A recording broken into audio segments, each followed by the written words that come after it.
Sa panahon ng kaguluhan dulot ng holiday sale, maraming tao ang natapakan hanggang sa mamatay. Nagsimula ang pelikula sa Thanksgiving Day. Kumatok ang sheriff sa pinto, ngunit hindi para sa mga opisyal na tungkulin sa pagsisiyasat, kundi bumisita lang siya. Sinalubong siya ng kaibigan niyang si Mitch at ng asawa nitong si Amanda. Nakaupo din sa mesa si Jessica, ang kanyang stepmother na si Kathleen, at ang kanyang ama na si Mr. Wright na may-ari ng supermarket na Wright Mart. Hiniwa ni Mitch ang tradisyonal na handang turkey, ngunit walang oras upang kumain dahil oras na para pumasok sa trabaho. Nagtatrabaho siya bilang isang salesman sa Wright Mart kung saan pinayuhan ng may-ari ang kanyang asawa na si Kathleen na maghanda upang maglunsad ng isang Black Friday sale. Ang pulutong ng mga gutom sa freebie ng mga mamimili na hindi alam ang mga susunod na mangyayari ay nagpapaikot-ikot na sa labas. Si Jessica ay nakikipag-usap sa kanyang kasintahan na si Bobby, isang lokal na baseball star na kilala sa kanyang kahanga-hangang Golden Arm Pitch. Ang kanyang mga kaibigan na mga manlalaro ng football na sina Evan at Scuba kasama ang kanilang mga kasintahan na sina Gabby at Julia ay dumating upang sunduin sila. Ipinagmamalaki ni Evan ang pakikipaglaban niya sa mga lalaki mula sa Hanover High na nagrereklamo na hindi ito nakunan ni Gabby para sa YouTube. Sa isang away, ang cellphone ng lalaki ay nasira sa halip na ang kanyang mukha, kaya ang grupo ay pumunta sa supermarket upang kumuha ng bago. Naiwan si Bobby na nagse-selfie kasama ang mga fans. Nakita ni Jessica si Ryan, ang lalaking may crush sa kanya. Nakaramdam ng banta sa sarili niyang karibal, nagmadali ang baseball player sa babae at inakay siya palayo sa kanyang karibal. Gamit ang mga koneksyon sa pamilya, sinamahan ni Jessica ang kanyang mga kaibigan na dumaan sa backdoor ng tindahan, na labis na ikinagalit ng iba pang mga customer, kabilang ang isang atleta mula sa Hanover High. Dumating ang sheriff at si Amanda sa tindahan para bisitahin si Mitch. Sila ay natatakot sa isang agresibong pulutong, galit na si Golden Boy ay nasa loob na. Pinakalma ng sheriff ang mga tao sa pamamagitan ng isang megaphone, ngunit kinuha ng bully ang megaphone at sumigaw na bukas na ang tindahan. Ang mga tao ay nagmamadaling pumunta sa mga pintuan, sinira ang bakod at binugbog ang pulis sa lupa. Ang matabang gwardya ay nagmamadali para sa kaligtasan. Sinabihan ni Amanda ang pangalawang gwardya na buksan ang pinto habang kinakalikot niya ang mga susi habang tinutulak ng mga tao. Bumigay ang salamin na pinto at bumagsak sa gwardya. 12 ng mga tao ang sumugod sa loob, hindi napapansin kung paano nila tinatapakan ang isang buhay na tao. Nilaslas ng isang bisita ng supermarket ang kanyang leeg gamit ang nakausling tipak ng salamin. Umakyat si Evan sa counter, kinunan ng kaguluhan sa kanyang cellphone. May tumulak kay Amanda at bumagsak siya sa sahig, nalaglag ang kanyang pagkain. Ang isa pang customer ay nadulas sa sabaw ng pagkain. Ang mga tao ay humahawak ng mga kahon, hindi nag-aatubiling makipaglaban sa isa't isa. Sa lumalalang stampede, parami ng parami ang mga nasusugatan. Habang pinoprotektahan ni Scuba ang bumagsak na si Julia, sinusubukan ni Bobby na tulungan ng sugatang gwardya, ngunit sa ilang kadahilanan, ginagawa niya ito habang gumagapang, na naging dahilan upang ang kanyang braso ay mabali. Si Amanda ay hindi gaanong pinalad, 2 kariton ang sabay na bumangga sa kanyang ulo. Itinulak ng mga galit na mga mamimili, sumabit ang buhok sa gulong, at ang isang piraso ng anit ay napunit mula sa bungo. Sa gitna ng nag-aaway na pulutong, nakita ni Mitch ang kanyang asawa na naglalangoy ng dugo. Sumunod na lumitaw ang sheriff, at pagkatapos bilangin ang mga nasugatan, kumuha siya ng baril at nagpaputok sa kisame. Ang pelikula ay nagpatuloy sa 1 taon. Ang trahedya ng Wright Mart ay naging viral na video sa YouTube, ngunit walang sino man ang nakulong sa kabila nito.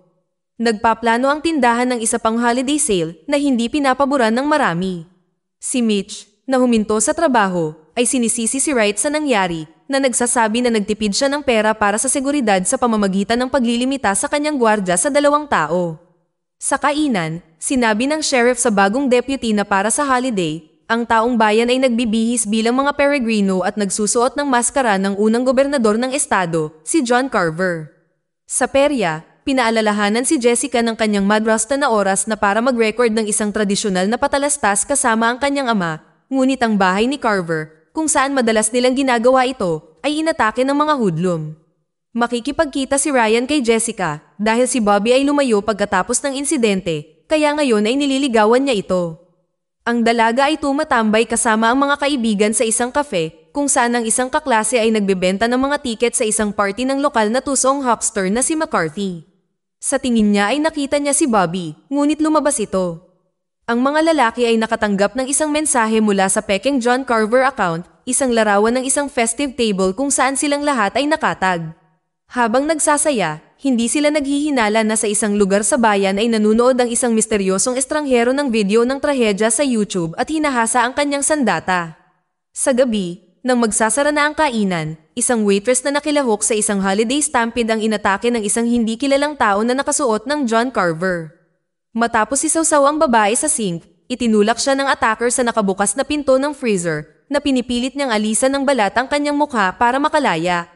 Matapos makaiwas sa isang hampas ng palakol, sinusubukan ng babae sa utility room na i-unlock ang kanyang cellphone, ngunit hindi gumagana ang facial recognition.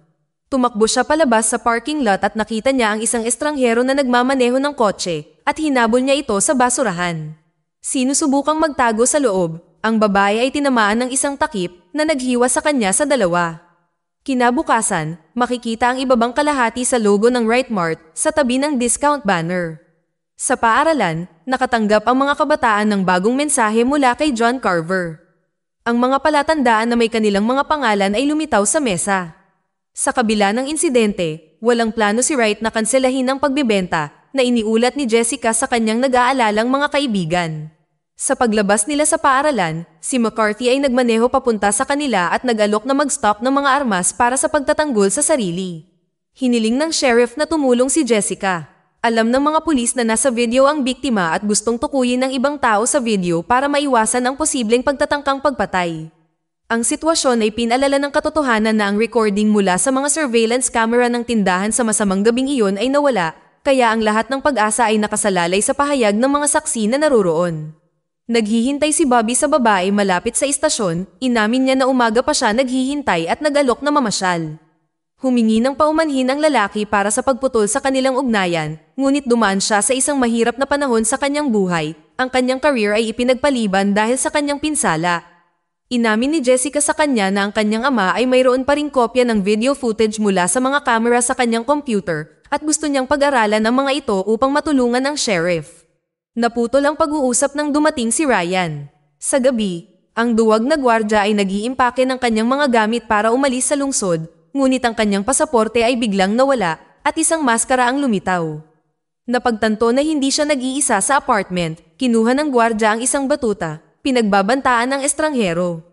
Habang sinusubukang lumapit sa kusina, siya ay tinamaan ng isang electric knife sa tiyan, pagkatapos nito ang killer ay naghagis ng lubid sa kanyang leeg at pinutol ang kanyang ulo sa isang malakas na paggalaw. Dala ang ulo nito sa bag, aalis na sana siya, ngunit bigla niyang napagtanto na kailangan niyang maging mas makatao, at mas mabait, at maingat na pinakain ng pusa. Sa umaga, natanggap ng mga kabataan ang kasunod na mensahe, ang pinutol na ulo ng gwardya sa festive table. Pinapanood ni Jessica ang video mula sa computer ng kanyang ama, ginawa ang mga kinakailangang printout na ipinakita niya sa sheriff kasama si Bobby. Nakikilala nila ang marami sa mga tao mula sa tape at nagpahayag ng hinala tungkol kay Ryan. Wala umano siyang kakilala sa mga biktima, pero nakipagyakap siya sa natapakang gwardya. Pagkatapos ng klase, tinalakay ni Jessica at ng kanyang mga kaibigan ang katotohanan ito. Hinala nila na maaaring si Ryan ang mamamatay tao, sa kabila ng pagpapakita na siya ay malumanay. Si Bobby ang pangalawang sospek dahil nagsimula ang mga pagpatay nang bumalik siya sa lungsod. Nasa ikatlong pwesto si Mitch na nawalan ng asawa. Iminungkahi ni Evan na subaybayan silang lahat at magsagawa ng investigasyon, ngunit pinayuhan siya tungkol dito. Lumipat ang kwento sa Hanover High School, kung saan hinihikayat ng isang bully na atleta ang kanyang mga kasama na magsanay ng mas mahigpit. Siya ay ginulo ng isang cheerleader na dinala siya ng mas malalim sa gusali na may malinaw na malaswan na intensyon. Sa gym, ang cheerleader ay tumatalon sa isang trampoline na nagpapakita ng mahusay na pag-inat at unti-unting naguhubad.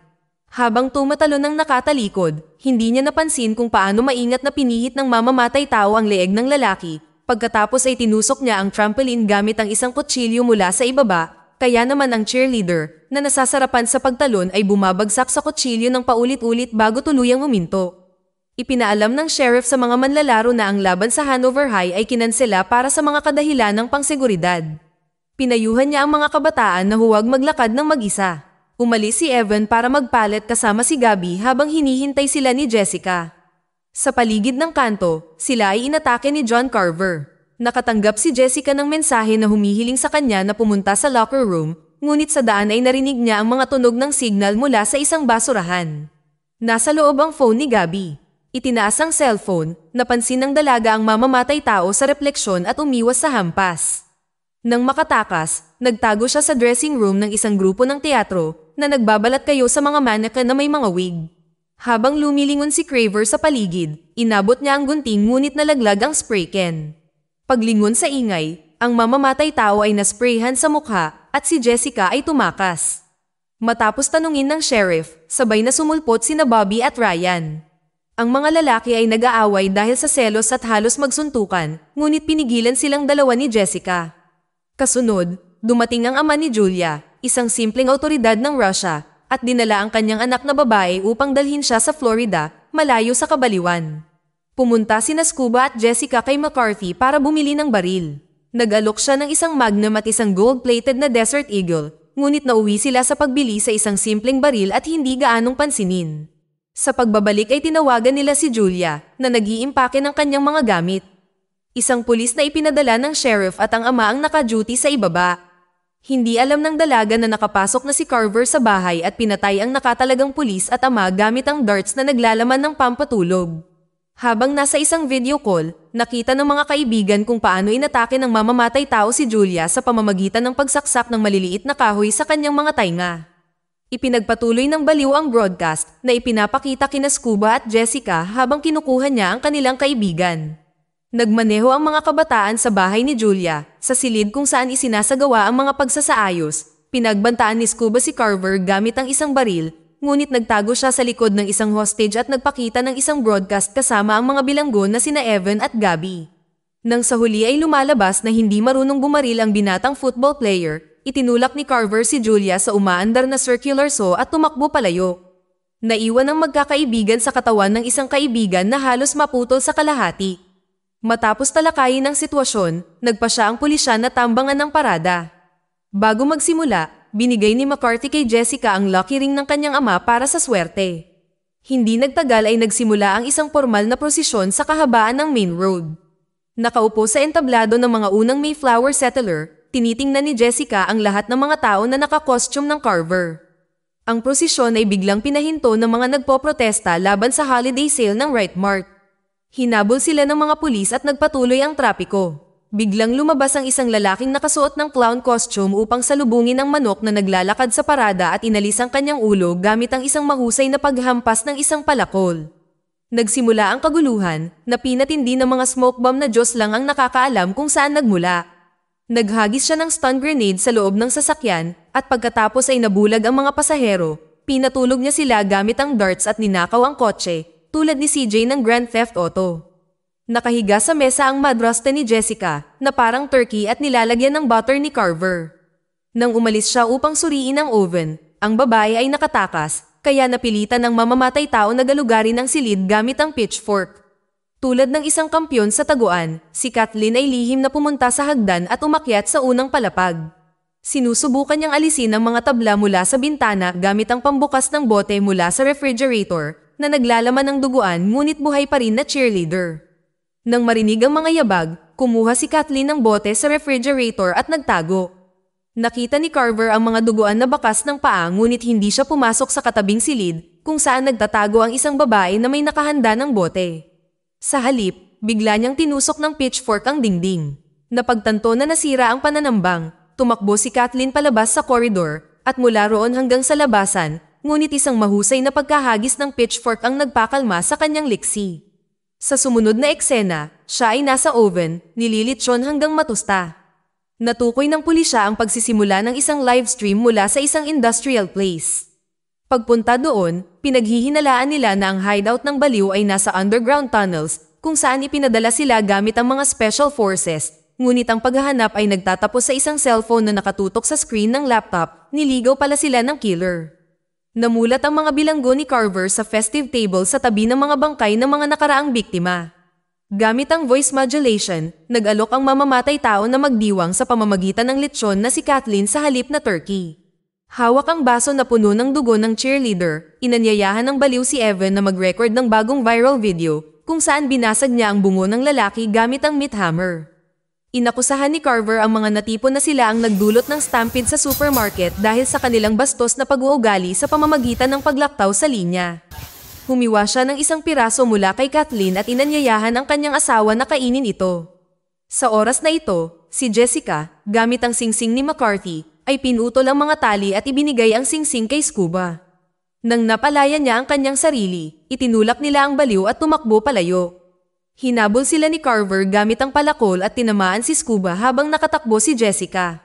Tumakbo ang dalaga patungo sa lungsod, nabangga ang isang walang malay at duguan na sheriff sa daan, at pagkuha ng pistol ay sinundan ang mamamatay tao. Si Bobby pala ang nagtatago sa likod ng maskara, dumating ang sheriff, at kinuha ang baril, bago hinabol ang kriminal. Nakarinig ang dalaga ng mga putok at pagkatapos ay nagmaneho ang mga pulis hanggang sa gusali. Inilagay ng mga pulis si Bobby sa listahan ng wanted at ang mga bihag ay ipinadala sa ospital. Nag-alok ang sheriff na isakay si Jessica, ngunit humingi siya ng oras para makarecover. Inalis niya ang tinik sa kanyang pantalon nang mapansin niya ang eksaktong pareho sa pantalon ng sheriff. Naintindihan ni Jessica na siya ang humahabol sa kanya sa masukal na daan at naintindihan naman ng lalaki na nahulaan niya. Pagsara ng pinto, ipinaliwanag niya na sinimulan niya ang lahat para sa paghihiganti. Si Amanda, ang asawa ni Mitch, ay gustong puntahan siya, buntis ito sa kanyang anak, at ang nakamamatay na stampede na dulot ng kalokohan ng kanyang mga kaibigan ang pumatay sa kanyang mag-ina. Ang sheriff ay naghanda ng isang injection syringe upang patayin siya, ngunit inabala siya ng dalaga ng mga tradisyonal na pasasalamat.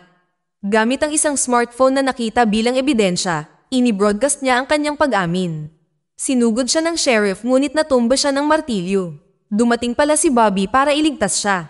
Ang mga kabataan ay tumakas sa bodega, kung saan binuksan ni Jessica ang gas na pumupuno sa inflatable figure, pagkatapos ay tumalon sila sa isang pickup truck at sinubukan umalis. Nagawa ng sheriff na i-secure ang cable na nakatali sa kotse sa isang poste, ngunit ang dalaga ay alam ang gagawin at nireload ang vintage musket ng gunpowder at ng kanyang sariling bracelet upang barilin ang inflatable figure. Sumabog ang gas mula sa putok, naputol ang cable at pinirito ang baliw na pulis. Ang mga bumbero na dumating sa pinangyarihan ay walang nakitang bakas ng bangkay, tanging abo lamang. Kumpiyansa ang pulisya na hindi makakaligtas ang mamamatay tao sa naturang pagsabog, ngunit malalaman natin iyon sa susunod na sequel.